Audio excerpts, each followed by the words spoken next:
पार्थ्यमर्जुनस्यादौ कुर्वन् गीतामृतं ददौ लोकत्रयोपकाराय तस्मै कृष्णात्मने नमः. Hare Krishna. Welcome. So we will be discussing the last part of the Bhagavad Gita's first chapter, starting from 1.37 and we'll go to 1.46 today. So let's look at the sections of the Bhagavad Gita. Here we will see the Bhagavad Gita has two parts: observing the armies, Sainya Niriksha Yoga, that is 1 to 26, and Arjun Vishada Yoga is 27 to 46, Arjuna's lamentation. And in this we have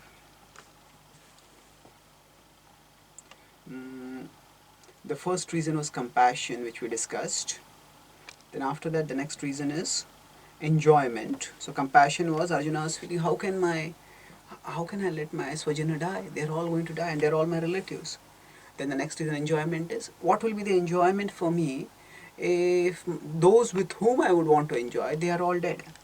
And then 36 is Papameva Shreya Dasman. That's what we discussed. It started discussion of sinful reactions. These are atatais, they are aggressors, but they are also relatives, and it's my duty to protect my relatives. That's the reason we'll discuss. And then 39 to 43 is destruction of family traditions. And after that, 44, 45, 46, last three are more or less, he's saying that I cannot fight. It is the conclusion of the chapter. So let's look at 36 onwards now. So we will see that यद्यपि एतेन पश्यन्ति लोभोपहत चेतसा यद्यपेतेन पश्यन्ति. Arjuna is speaking over here in 37th verse. यद्यपेतेन पश्यन्ति लोभोपहत चेतसा कुलक्षय कृतं दोषं मित्रद्रोहे च पातकं कथं न ज्ञेयमस्माभिः पापादस्मान् निवर्तितुं कुलक्षय कृतं दोषं मित्रद्रोहे प्रपश्यद्भिर्जनार्दनः. So this is the only verse in the Bhagavad Gita, a set of verses, where the same line is repeated in successive verses. So there are four parts. So 37C and 37D are the same. 37C is Kulakshaya Kritam Dosham, and 37D is also Kulakshaya Kritam Dosham. And there are other sections also in the Bhagavad Gita where parts of the verse are repeated. For example, the most famous example, 9.34 and 18.65. 9.34 is Manmana bhav mad bhakto madhyaji mam namaskuru mam evaishyasi yuktvaivam atmanam matparayanaha. So actually 2.5 parts of the verses are the same. In 18.6, Manmana bhav mad bhakto madhyaji mam namaskuru mam evaishyasi. Till here, 2.5 part of the verses are the same. And then after that, 2.5 out of 4. It is more than almost 62% of the verses is the same. Mame Vaishya Satyam Te Pratijane Priyosi Me. So Pratijane Priyosi Me, actually what is being described here is that the verses are same, but import is more on, in 9.44 is emphasis more on the devotee staying committed to practice of devotional service, and in 18.65 the emphasis is more on Krishna expressing his affection for the devotee and reassuring that the devotee will surely be protected. So now in this case Arjuna is contrasting two people. The same line is used because he is contrasting two kinds of thought and their perception of the same event. So the event is Kulakshaya Kritam Dosham. So Kulakshaya, the destruction of Kula, destruction of dynasty, Kritam, those who do it, Dosham, they are faulty. In fact, destroying one's dynasty itself is a fault. Now, there are two different people, the Kauravas and the Pandavas, who are perceiving this differently. So, Arjuna might be sensing that there is a possible anticipation to his objection to his argument. He says, we will get sin if we kill these aggressors. Then, if you don't kill them, they will kill you. And that's what they have been trying to do for so long. Arjuna is also acknowledging that when in the previous verse he said, Atataina, they are aggressors. So, if they're going to kill, then what to do? Yadyapyetena pashyanti. So he's saying that they are actually blinded. Because they are blinded, yadyapyetena pashyanti. Ete, these people, even if they are not able to see pashyanti, why are they not able to see? Lobho pahata chetasaha. So, lobha is greed. Apahata means abducted away. Chetasaha, their consciousness is abducted away by greed. So Duryodhana is blinded by greed and is not thinking of transgressing the Kula Dharma. He is meant to protect his relatives, but he's out here to destroy the relatives. Lobho pahata chetasa kulakshaya kritam dosham. So, kulakshaya kritam dosham. That the dosha, the fault of killing one's relatives. Kulakshaya kritam. Mitra drohe cha patakam. And what is the cause of this? Actually, this has all resulted from quarrel, friendly quarrels actually. Duryodhana and the Kauravas and Pandavas grew up as cousins. Of course, they're not born as babies together. They were together for some time. Only after they had grown up a little bit. So Duryodhana, actually, there's a background to Duryodhana's infatuation with the kingdom and his being a spoiled child. Because Dhritarashtra was blind, so Dhritarashtra did not become the king. Pandu became the king. Pandu went around and conquered the world, got a lot of treasure, but then his mind shifted. He felt no longer any charm involved in the role of a king. So he said that I want to go to the forest, to the foothills of the Himalayas and stay there in an ascetic way of life. So his wives felt that they could not live without him. So both Kunti and Madari said that we will also come with you. So then both of them went with him. And at that time, Pandu made Dhritarashtra the king. Not exactly the king, but the in charge, like a regent. So now when he was the king over there, acting king, so at that time, he got attached to the kingdom. He had more or less reconciled to the fate that he would never officially be the king, but he was getting the honor of the king. And then as Pandu was living in the forest, at that time Pandu had no attachment to the kingdom, but then he felt that I have a responsibility. I have to make sure that the dynasty goes on and I have to beget children. And then, it's a long story, but eventually the Pandavas were born.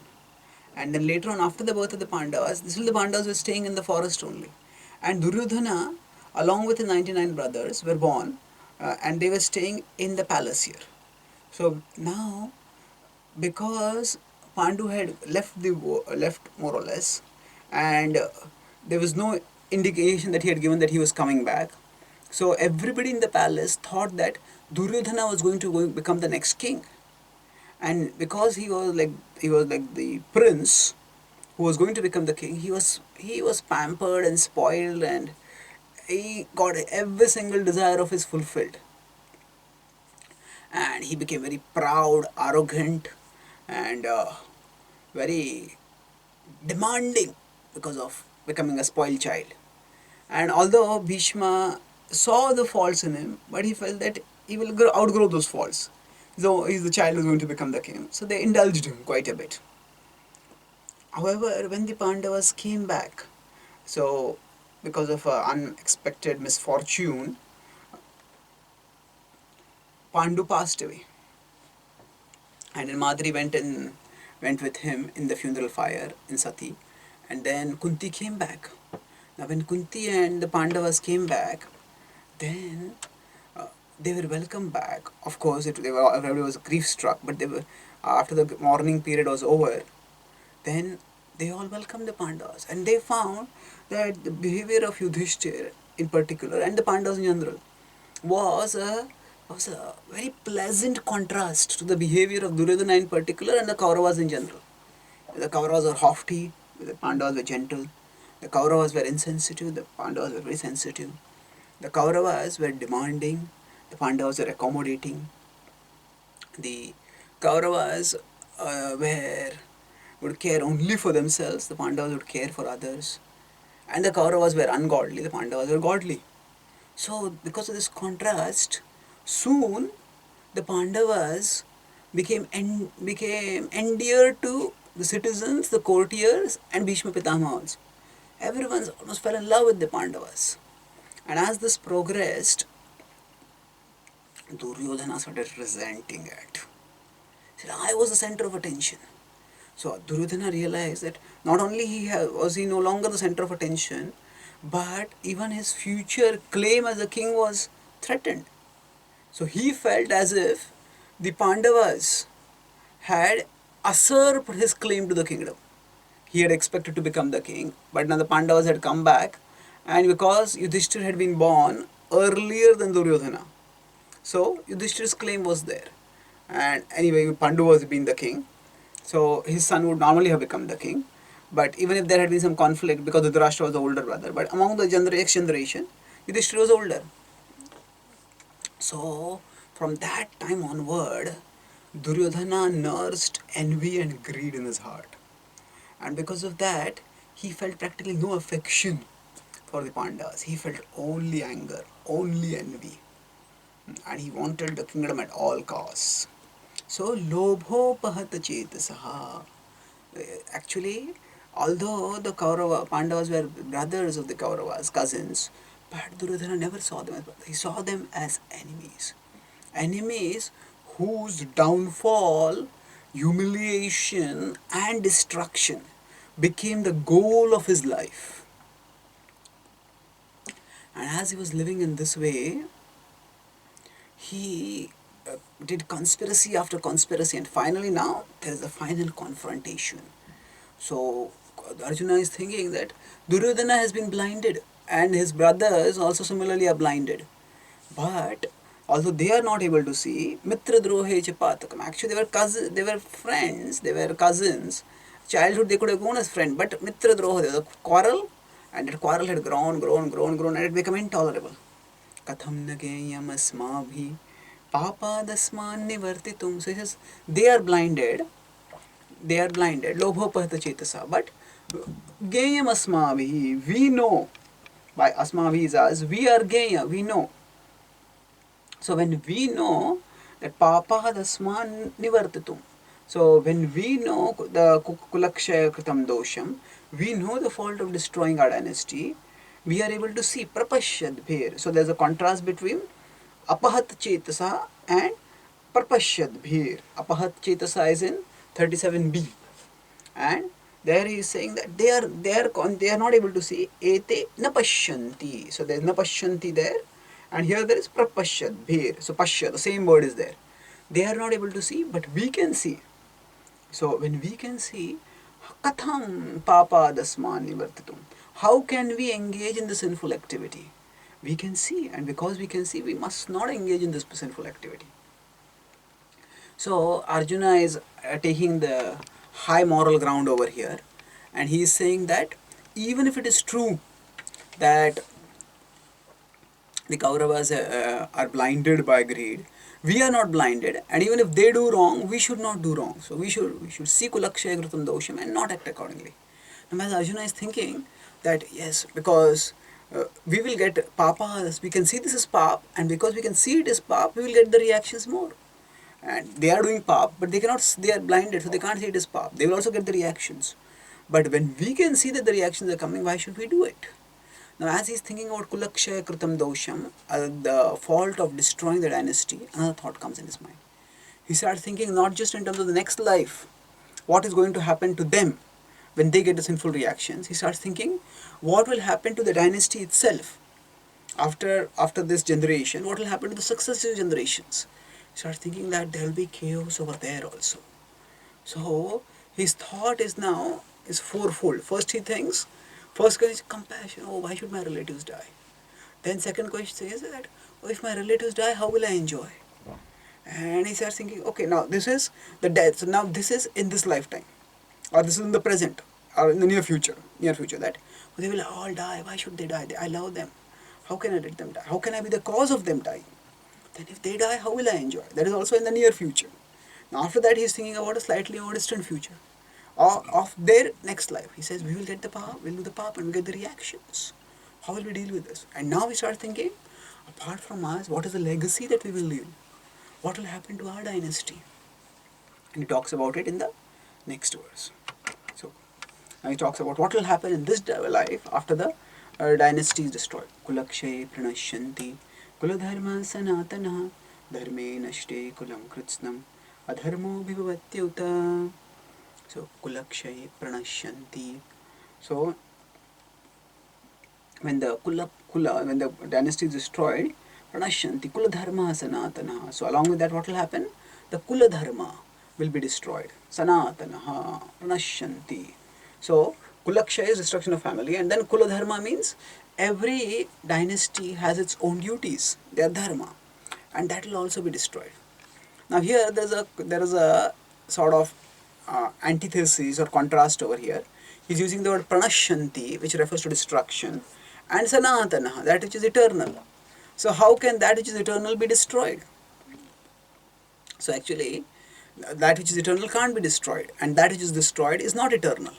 So here Arjuna is overcome by illusion, and he is thinking that the Kula Dharma is a Sanatan Dharma. The Kula Dharma is not Sanatan. For the Atma, it is only the Bhakti, the Seva Dharma, the Bhakti Dharma that is Sanatana. So in that sense, that is, actually Kula Dharma is not Sanatana. But at the same time, Kula Dharma is important because in the Vedic culture there are two levels of Dharma. There is Aparadharma and there is Paradharma. Aparadharma is subordinate religion, lower religion. Paradharma is superior religion, supreme religion. So Aparadharma is also important. For the spouses to be faithful to each other, for the parents to take care of the children, for the children to care for their elderly parents, for relatives to care for each other. This is also dharma. This is kula dharma. One has to do this because that is also a part of our not just familial duties, but it is also part of our apara dharma level of duty. So Kula Dharma, Sanatana. It's not Sanatana in the sense that it's not the eternal nature of the soul, but some kind of obligation has to be there in life. Some kind of dutifulness has to be there in society for the society to go on. So when people's lives are disrupted, what will happen? Dharme nashte kulam kritsnam adharmo bhivavatyuta. So when the Kula Dharma is destroyed, so Kula Dharma is important, and there has to be some kind of Kula Dharma in society. So in that sense, it is also eternal. Eternal in the sense, as long as creation is there, some kind of Kula Dharma is there. Now that may be according to scripture, that may not be according to scripture, that is different.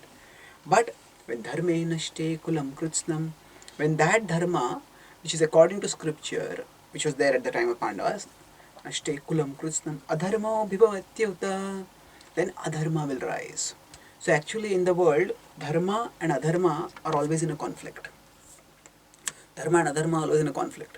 And dharma is always under attack from adharma. And if dharma becomes weak, if dharma is destroyed, then immediately adharma will take over.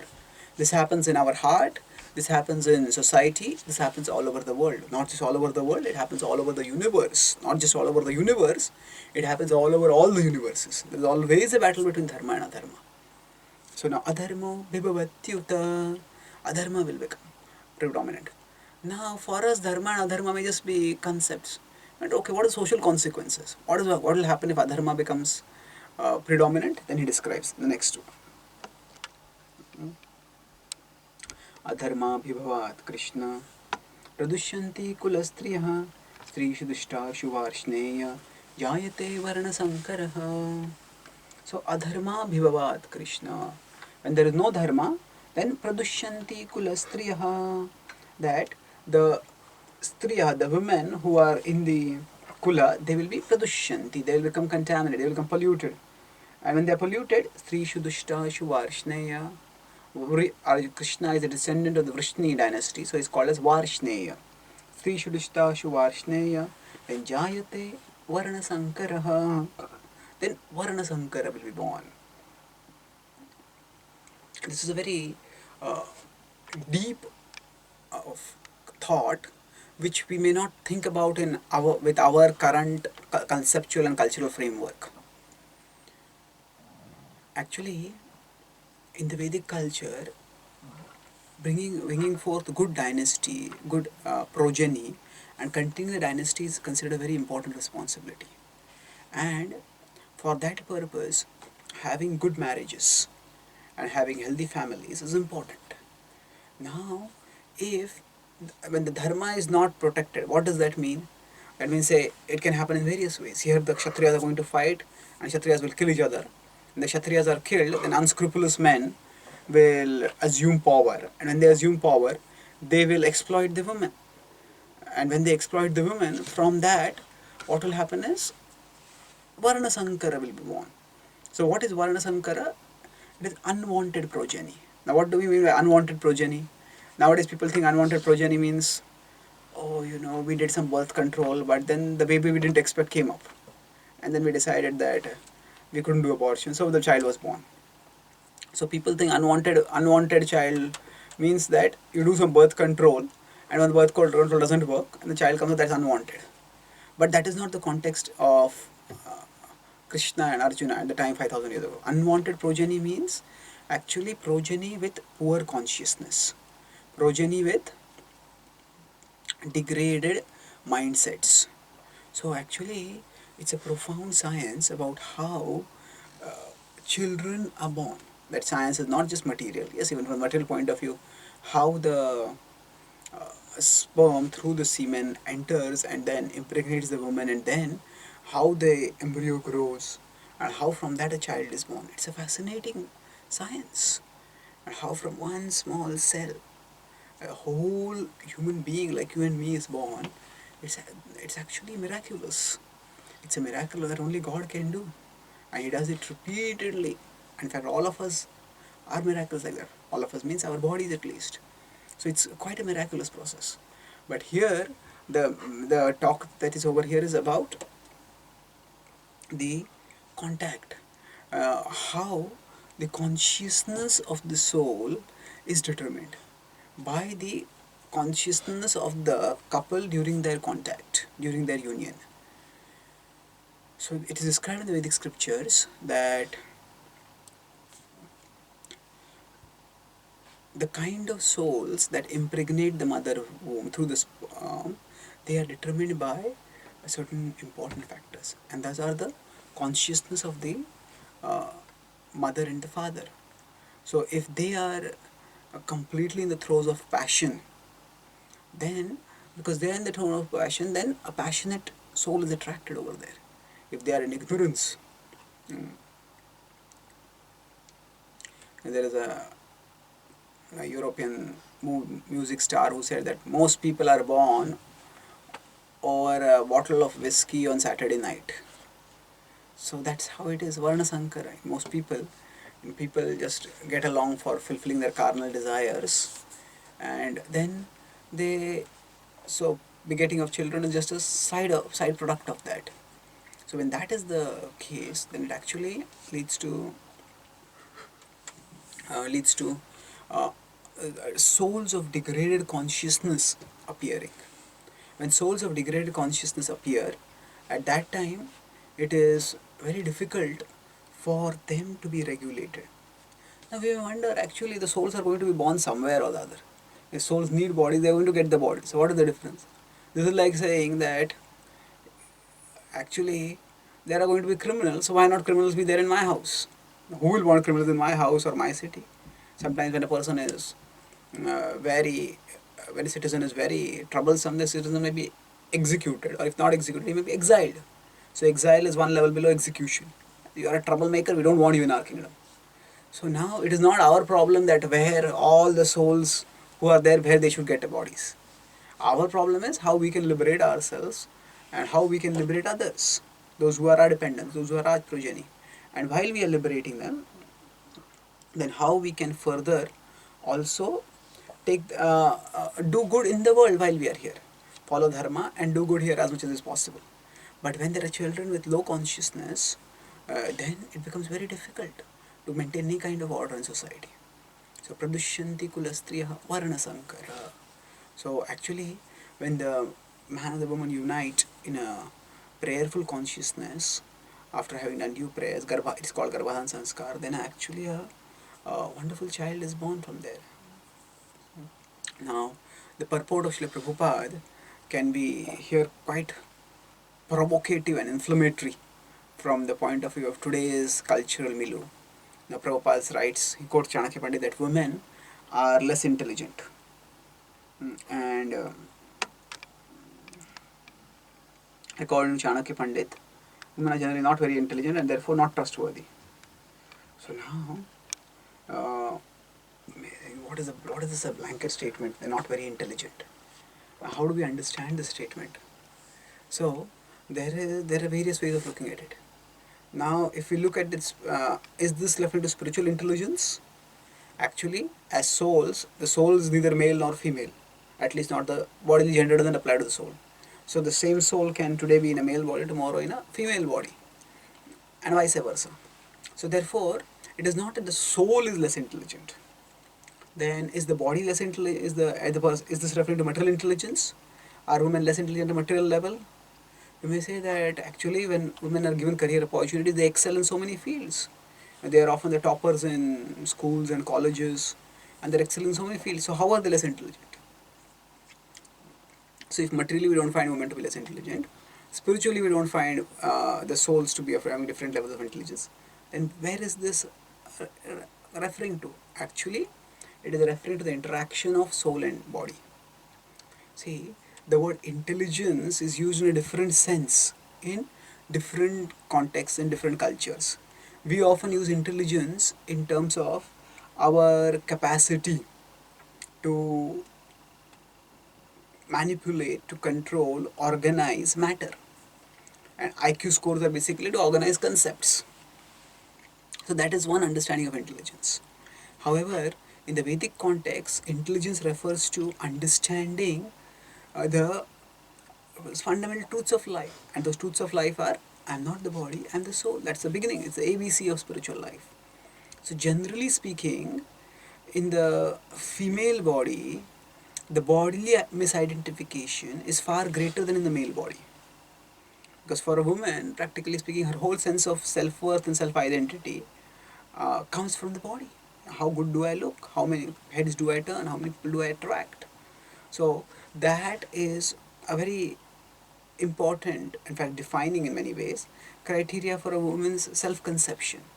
And of course, once a person becomes a devotee, things may change. But the important point is that the bodily misidentification is much stronger in a female body. And not only that, along with that, there is a certain level of, in the female body, the sentimentality is more than the rationality.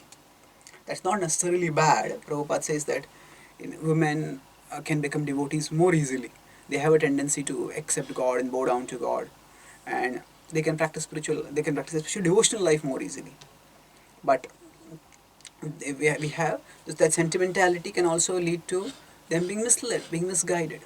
So people can speak some sweet words to them and tell them how beautiful you are and flatter them and then exploit them.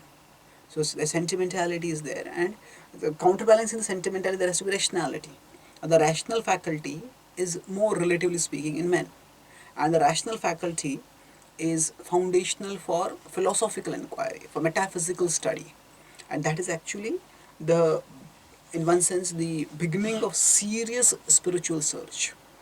So here the context is from the point of view of these two things, that the greater body misidentification, that's why less intelligent, and because there is the female body itself has, female psychology has a greater level of sentimentality than rationality. That's why it is said that women are not to be trusted. But now if we see, these are statements which are given, but along with that we also understand there are exceptions.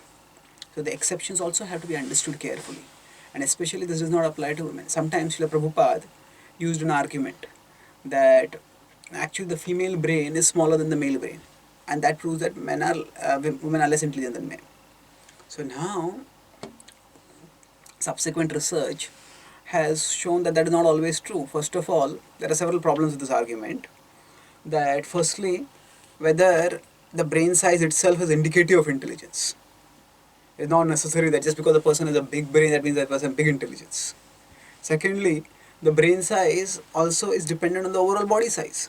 So in general, males have a bigger body than females. So naturally, the whole body is bigger, then the brain will also be bigger.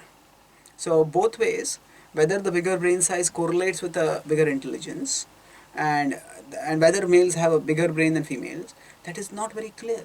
And if you take the proportions, then it turns out that actually women can have bigger brains than men also.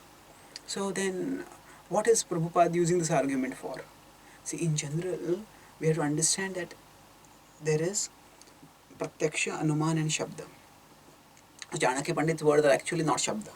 Prabhupada quotes him as a moral and social authority. Prabhupada practically never quotes him as a spiritual authority. He never quotes him as a authority for Atma Gyan, for Bhagavad Gyan. He talks about him for a social purposes. So now he is not infallible. Even his words are not infallible like scripture, because Chanakya Pandit is not considered a incarnation or anything like that. So anyway, the point is Prabhupada quotes him, so there is some authority over here. But the important point to recognize is that actually when the scriptures are quoting such statements, at that time, when Prabhupada is quoting such statements and he's giving some examples, so the examples are contextual and examples are based on Pratyaksha and Anuman. So actually Srila Prabhupada was in his college, he studied in Scottish Church College, and in Scottish Church College his Christian professor, he made a statement that actually women are less intelligent because a female brain is smaller than the male brain. Now that was the uh, belief, scientific belief at that time. Now Prabhupada is quoting that scientific belief in his purports. So now that means this knowledge which Prabhupada is quoting is not coming from Shastra, it is coming from his Pratyaksha and Anuman. So when an Acharya can learn something from Shastra, and then the Acharya may use Pratyaksha and Anuman to substantiate that point. Now Pratyaksha and Anuman are necessarily unreliable. Not necessarily unreliable since they always be false, but they are necessarily not always reliable. They can go wrong. And that's why now Prabhupada quotes the scientific authority of his time. So that scientific authority is no longer an authority. Somebody else is saying something else. So we have to understand that the principles are eternal, the examples are contextual, and examples may change. So when Prabhupada uses this kind of arguments, we have to understand that actually it is not the principle, it is the centrality. We have to differentiate between the principle that comes from scripture and the examples that come from the context. So Srila Prabhupada was in Philadelphia, and at that time he was talking to some journalists, and then this whole topic of women being less intelligent came up. So one of the Matajis, Vishakha Mataji, she came there, and Ravindra Surpa was the president of the temple. So he was there with Prabhupada. He tells this anecdote, and he says that the Mataji is asked, Prabhupada, the men are telling that we women are less intelligent because our brains are less. Is that true? So Prabhupada smiled widely and he said, when you chant Hare Krishna, your brain becomes bigger. So don't worry. So what does it mean? The point was Prabhupada was, now if somebody asks, chanting Hare Krishna, does it increase the size of the brain? No, Prabhupada was not using this as a serious argument. Prabhupada, when there is certain things which he quotes in Shastra, certain things which he quotes in conversations. So Prabhupada's point here was that actually if one becomes a devotee, one's intelligence expands because one starts understanding that I am not the body and the soul. And one starts understanding metaphysical concepts and using those metaphysical concepts. So in the scriptures, the general point is that there is a social arrangement in which both male and female contribute, both male and female cooperate, and both of male and female make spiritual advancement. So here, the central point is that Pradushyanti Kulastriya, if women are unprotected, the protection is not just in terms of males providing the physical protection, but it's also in terms of religious arrangements. And this principle applies not just for women, it applies for everyone actually. Now we'll see that if we have unstructured time, if we have a lot of time in our hands and nothing to do, then our mind starts going towards lower activities. So same happens with women also. So when there is proper social arrangement filled with the facility to practice dharma, then actually it becomes easy to practice dharma. Otherwise, it becomes difficult. And then when there are temptations always there, temptations can drag people down. So Arjuna is foreseeing future consequences, saying that in this way, when the women become polluted, there will be Varna Sankara. There will be degraded population that will come up. Let us see what he says next. Sankaro narakayaiva kulagnanam kulasya cha vatanti pitaro yaisham luptapindodaka kriyaha. So Sankaro narakayaiva. So the Varna Sankar, when they grow up, they actually are uncultured and they create a life that is hellish. Narakayaiva. Kulagranam kulasya cha. So for whom do they do this? They do this for the people who have destroyed the family and for that particular dynasty also. Because what happens is they are going to populate the world. And when they populate the world, they are going to disrupt everyone, not just their family, not just their opponent's family. Because they are uncultured, they are uncontrolled, they are going to disrupt everyone. And then what happens? Arjuna is seeing much further also. So we see Arjuna is a very thoughtful person and he's thinking in terms of long-term consequences here. Patanti pitaro ya esham. What will happen because of this is the ancestors will fall. Patanti pitaro. The pitaras are the ancestors. Patanti pitaro ya esham. The ancestors will fall. Lupta pindo dakakriyaha. So lupta means stopped for them. Pinda udakriya. The offering pinda is offering of food. Udaka is offering of water. Kriyaha, those rituals. So actually, in the Vedic culture it is described that people who do extraordinary punya, they go to Swarga. People who do average punya, they go to Pitraloka. And it is expected, it's not that all of one's ancestors always have to go to Pitraloka, but it's generally expected that one's ancestors, if they have been living a reasonable life of dharma, they will go to Pitraloka.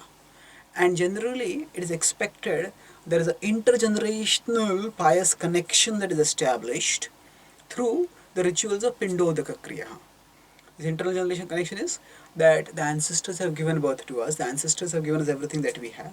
Now we have to do something for them. What is that? When we do punya over here, then that punya contributes to their continued existence over there. Generally, only the earth is the arena where we can do punya and pap. Other areas are the places where we are simply exhausting the punya if we are in Swarga and we are exhausting the papa if we are in lower regions like Naraka. So now, so if the descendants on earth keep doing the punya of Pindodaka Kriya, and the Pitras can stay in their higher abodes. But if they don't do, then look, the Patanti Pitaro Yesham, and the ancestors fall down. So Arjuna is thinking not just of here, he's talking about ancestors also. What will happen to them? They will all fall away. And in this way, he's envisioning devastation everywhere. So Prabhupada writes that this kind of rituals have to be performed for those who are non-devotees. But for those who are devotees, such help rendered to forefathers is a family tradition, and those who are not in devotional service are required to perform such rituals. So that means we have multiple debts. Ultimately, whoever is doing for us, it is Krishna doing for us through that person. Whoever is doing anything for us, it is when a mother feeds child breast milk. At that time, who is feeding the breast milk? Actually, mother is feeding, no doubt, but the mother doesn't produce the breast milk. How does the breast milk come at that time in the breast? Actually, it is the Supreme Lord who has sent his soul in the mother's womb and has arranged for the soul to come out of the mother's womb, is now sending breast milk in the mother's breast also. So, similarly, whoever is doing whatever for us, it's ultimately Krishna doing for us. This doesn't mean that we neglect those people, we appreciate them, we value them because they are the instruments through which Krishna's grace, Krishna's kindness, Krishna's love is coming to us. So normally, if a person has to reciprocate. So whatever we get from someone, we have to give to that person. So we have all these rinas. So it's described over here. Prabhupada quotes the Bhagavatam verse 11.5.41. Dev Rishi Bhutap Tandrinam Pitrinam. So we have debts to all these people. We have debts to the Devtas. Devtas, they give us the necessities of life. We will discuss in the 3rd chapter of the Bhagavad Gita. Annad Bhavanti Bhutani, they give us Anna. Then Rishis, they give us spiritual knowledge. They give us the Vedic scriptures by which we understand how to live and why to live. Then Bhuta Apta, Nrinam Pitranam. So Bhuta are general living entities. Apta is the relatives. Nrinam are the human beings, other human beings. And Pitranam, the ancestors. So we take things from all of them and we are expected to give some things in return. So there are these 3 yajnas. So Devtas how do we, there are these three primary rites and the others fall in that. What are the Dev Yajna, Pitra Yajna and Rishi Yajna. So we have to do these three duties. For the Devatas, there is the Karma Kanda like Agnihotra and the sacrifice has to be performed for the Devatas. Then for the Rishis, there is Swadhyaya Yajna that is performed. So the Swadhyaya is self-study. The scripture, they have given the scriptures, so we study and submissively under them and learn. That is the way we repay the debt to them. And then for the Pitras, there is the Pindodaka Kriya. There is the Shraddha that is performed, and in this way we do duties to all of them. Of course, Shraddha alone is not enough. We also have to continue the dynasty by maintaining its prestige and maintaining it through progeny also. So all these are duties. And apart from that, there is also Bhuta Aptananam. We have to, like Prabhupada's father, when he had a cloth shop, he would make sure that in the cloth shop, he would keep some food right in the middle of the shop, so that if some rats come, instead of biting the cloth, they will take the food. It was not just to avoid them from biting the cloth, but if, yes, they are living, they should get some food. So we have duties towards other human beings also. So we give charity sometimes to them, and especially relatives. There is relationship, so we are expected to help relatives. So all these are duties. Naking karo nayam runi charajan. But if somebody starts serving the Supreme Lord, na ayam runi, one is not a runi, one is not a debtor to all these people. If sarvatmanaya sharanam sharanyam, if that Lord who is the ultimate shelter of everyone, if one takes shelter of that Lord, who is that? Gato mukunda paririthya kartam. So if one surrenders to that Lord wholeheartedly, then one is not obligated to anyone else. One simply serves Krishna and all other debts are taken care of. So how does this work? We have a vertical relationship with Krishna. We are here, Krishna is here, and we have a vertical relationship with Krishna. And then we have horizontal relationship with various other living beings. Within that, the Devatas may be higher. Devatas are higher. So it's a vertical within the horizontal. And then we have our young ones. This is a horizontal. It's a downwards vertical within the horizontal. But overall, all of them are at the same level. They are all living entities. So now, all of them have done something for us. So we expect to do something for them. But when we understand that actually all of them are giving Krishna's love to me. They are showing Krishna's care to me, even if they are not aware of it. It is Krishna who is caring for me through them. Then when I understand that and decide to devote myself to Krishna alone, directly, then I am no longer obligated to all of them. So those who become devoted to Krishna and serve Krishna vertically, directly, wholeheartedly, undistractedly, then they are not obligated to do their other duties. That's the idea over here. So now, Prabhupada is saying, Arjuna is not thinking from a devotee point of view. Arjuna is thinking from the Kshatriya point of view, Kshatriya and a Kula point of view. Saying, I had my duty to my Kula. How can I let all of them be destroyed? So then he says, Doshaireitair Kula Gnanam Varna Sankara Karakai Utsadyante Jati Dharma Kula Dharma Shashvataha Doshaireitai Kula Gnanam. So because of the fault of these who are the destroyers of Kulagnana, so what happens is they give birth to Varna Sankara. When they give birth to Varna Sankara, Utsadyante Jati Dharma. That the Jati, there is Varna and there is Jati. Varna is caste and Jati is like a subcaste. So those are within the caste also there are different levels of people and they also have the specific duties. Utsadyante, disrupted, devastated, Prabhupada says. Kuladharma shashvataha. So again he's saying, oh, this shashvata, the Kuladharma is shashvata. Actually, Kuladharma is not shashvata, but it is long lasting. And it is maintained, it is meant to be maintained so that generation after generation, people's material well being can also be taken care of.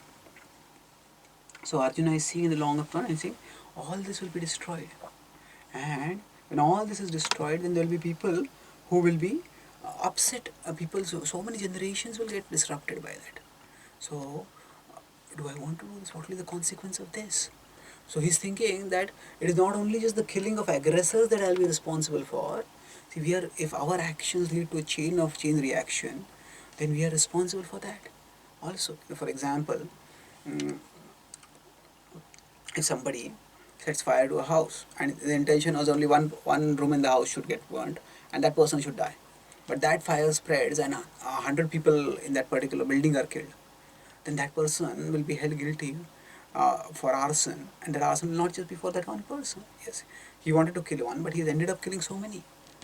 So he's thinking that if I fight this war and I kill all these people, then I will kill not only this person, not only kill my opponents over here, but I will kill everyone.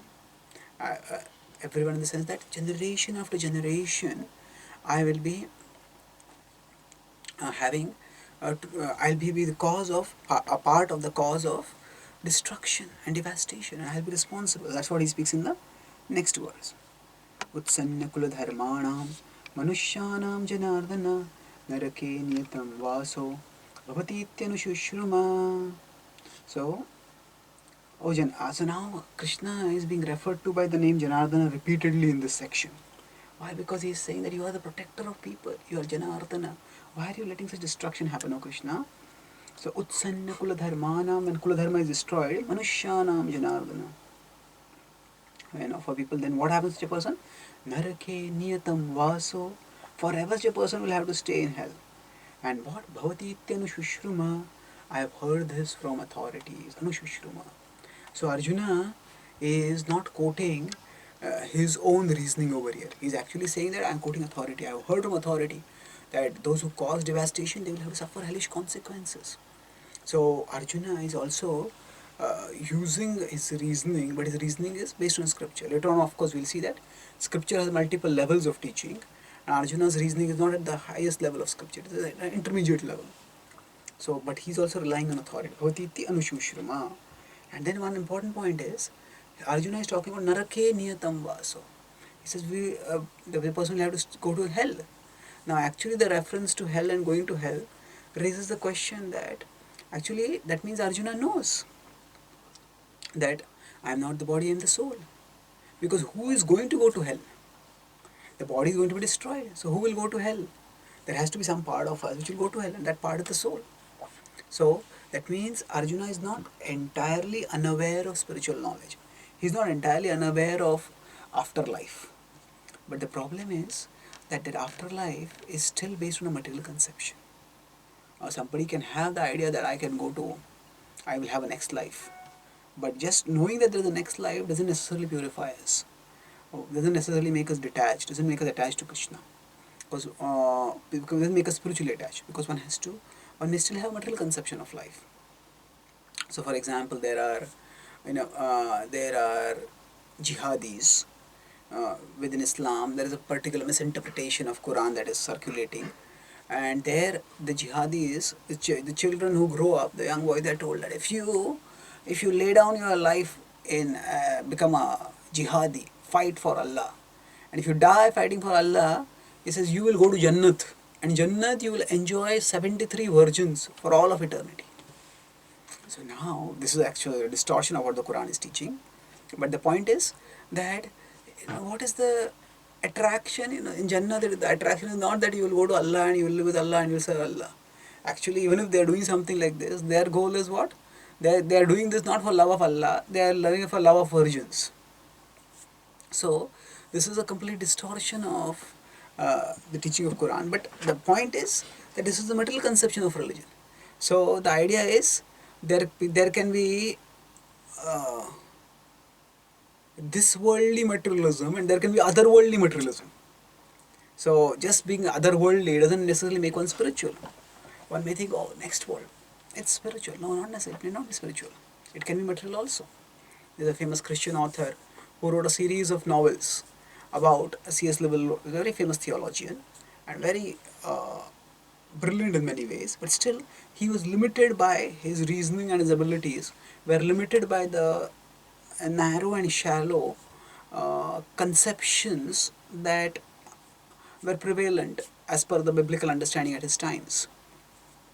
So he wrote a series of novels and called the books Narnia Travels, and then he describes that everybody went back to heaven, and when they reached heaven, he said that they all saw that heaven was just like London. Heaven was just like London. So what is the idea there? The idea is that the heaven is just like a continuation of this worldly life, but without the problems of this worldly life. This is a very peripheral, very superficial understanding of what next worldly life is. So just believing in a next life doesn't necessarily make one spiritual. What makes one spiritual is understanding the difference between the body and the soul. and rising to a spiritual level of consciousness. So Arjuna has awareness of a next life, and in that sense he has understood there's some component of me which will continue on, which will go to hell. But the focus is still on a material conception of life. And narake niyatam vaso. Now actually niyata here is not eternal in the sense of literal eternal. It's saying that forever. Actually nobody stays in hell forever. The actually the concept of eternal damnation, that is not there in the Vedic scriptures. It is there in some religions like Christianity, Islam, that he said those who don't follow mm, Jesus or Muhammad in this life, they'll go to hell, and they'll go to hell and burn in the fires of hell forever. So this is their idea. Now here niyata is used in a non-literal sense. That will for a very long time, very long time the person will have to suffer in hell. And he's thinking, I'll have to suffer like this. Why? Because I am going to cause such suffering to people. Therefore, I must not do this. And Arjuna is saying that now, after concluding his arguments, he'll move forward. And he's saying that he's lamenting at what are you doing? Aho bat mahat papam kartum vyavasita vayam yadrajya sukha lobhena hantum swajanam aho bat mahat papam. Oh, Mahat Papa, what a great sin we are doing. Oh, his lamentation, alas. Oh, but alas, how strange, how sad it is. Kartum vyavasita vayam. We have resolved to do now. Vyavasita is we have decided. How come we have decided to say this? And why are we doing this? Yadrajya sukha lobhena. Out of the lobha, the greed for Rajya Sukh, of being the owners of the kingdom. So he's saying that just as Duryodhana was blinded, similarly we have also become blinded. Yadrajya sukha lobhena hantum swajanamudyataha. So swajanamudyataha, we have decided to kill our own relatives. So see how many times Arjuna is using the word swajana. Earlier it was dhatarashtra durbuddher, but now it has become swajana. So the whole conception, the frame of thinking has changed. And what has caused the change? It is the attachment. It is the bodily conception. It is the material illusion. Oh alas, how have we decided to kill everyone? He is lamenting. And now he will express his resolution. Now Prabhupada explains Arjuna is conscious of his moral principle. He doesn't want to avoid sinful, he doesn't want to do any sinful activities knowingly. And now he starts thinking, what is the alternative for me? If I am not going to fight, then what will happen? Actually, they are not going to stop fighting. He says, okay, I'll die. I'll die without fighting, but I will not fight. That's what he says in this verse. Yadi mama pratikaram ashastram shastrapanaya dhatarashtrane hanyus tanme kshemataram bhavet. Yadi mam apratikaram, that if I don't do any pratikar means reaction. If they attack and I don't respond to their attacks, not only will I not respond to their attacks, I will put down my weapon also. Ashastram shastrapanaya. Normally, two warriors should not fight with each other unless they are both equipped. That's the normal Kshatriya code. That is religious warfare. So actually when the Quran talks about jihad, essentially there is a holy war and unholy war. So war that is meant for protecting one's religious principle, that is considered holy. And war that is for just personal aggrandizement, war that is non-essential, is considered unholy. So that is, there are differences there. But anyway, even with the conception of religious war, the idea is that the battle has to be fought among equals. So terrorism, which is what the jihadis do, that is completely antithetical to the idea of a holy war. Normally, when the Kshatriyas fight, the Kshatriyas have to be equal, they have to be equipped, and they have to be alert.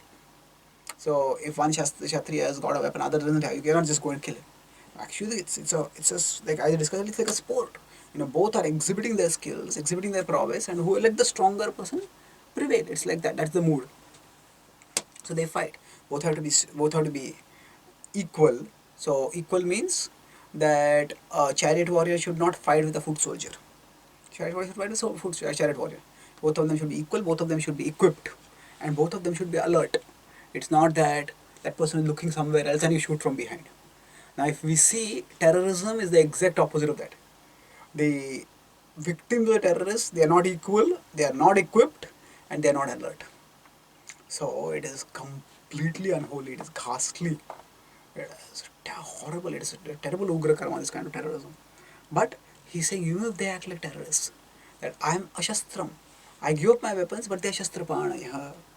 Dhatrashrane Hanyus, okay, I'll be slaughtered. But he says that will at least be for just one lifetime. I'll suffer a little bit when I die, but at least I will avoid sin. And if I have avoided sin, then I won't have to suffer for a long, long time because of sinful reactions. So tanme kshemataram bhaved. I think this is better for me. I think this is better. And he puts it aside and he says, I will not fight. That is what the resolution is. And with this resolution, the conclusion of the last verse of this chapter comes. Now here the scene has shifted back and Arjuna has stopped speaking. So then Sanjay starts speaking, reporting what is happening, because when there is speech, Sanjay is speaking, but when there is action, Arjuna is not speaking the action. Arjuna is doing something, so his speech is stopped. So then Krishna, Sanjay speaks over there. Evam uktva Arjuna sankhe rathopasthopavishat visrujya sasharam chapam shoka samvigna manasaha. Evam uktva, having spoken like this, Arjuna sankhe. So sankhe means in the battlefield. After speaking thus, Rathopastha upavishat. Arjuna sat down. When he sat down, Rathopastha upavishat. And that means his a warrior sitting down itself is indicating that he is not fighting. And as if that were not clear, Visrujya sasharam chapam. He put aside his bow. Shoka samvigna manasaha. His mind became filled with gloom. Shoka. How can I fight? What can I do? So actually, the Bhagavad Gita is definitely a historical event. The war did take place. But at the same time, there is also a deeper significance which applies universally. So Prabhupada also says uh, that in the first initiation ceremony that took place, Prabhupada said that one of the first initiation ceremonies said that now you should not lament because you have given the reins of your chariot to Krishna. So Prabhupada is saying the body is like a chariot and Krishna has become like the charioteer. So the symbolic meaning is not wrong if it is not supplanting, replacing the literal meaning. But it can supplement the literal meaning. That means if it gives a further illumination, then that is perfectly okay. So Arjuna's Gandiva bow, upraised Gandiva bow, represents the living entity's determination to serve Krishna. So Arjuna had come with the Gandiva bow upraised. He was determined to serve Krishna. But by Pratyaksha and Anuman, by observing and then inferring based on that observation, he lost his determination and he put aside the bow. The same happens with us. When we look at the world and we try to do our own reasoning, we start getting doubt. Does God exist? Does God care? Why should I serve God? I have to do practical things in this world. And Pratyaksha and Hanuman eat away our determination. So Arjuna put aside his bow. Whereas Shabda revives our determination. Shabda nourishes our determination. So that's what will happen to Arjuna. He will turn to Krishna, Krishna will speak, and the last verse of the Bhagavad Gita is 18.78 is Yatra Partho Dhanurdharaha. So by the end of the Bhagavad Gita, that bow which Arjuna has put down, Arjuna has picked it up. So like that, by hearing the message of the Bhagavad Gita, by meditating on it, by understanding, internalizing it, then we will get strength and our determination to serve Krishna will become restored. We'll understand that Krishna is my greatest well-wisher. And by serving Krishna, my best interests will be served, even if I don't understand it right now. That is how the Bhagavad Gita will restore our faith in Shabda and restore our determination, restore our enthusiasm, and bring us back to life, to live in such a way that we can live forever with Krishna in the future. Thank you very much. Srimad Bhagavad Gita ki jai. Hare Krishna.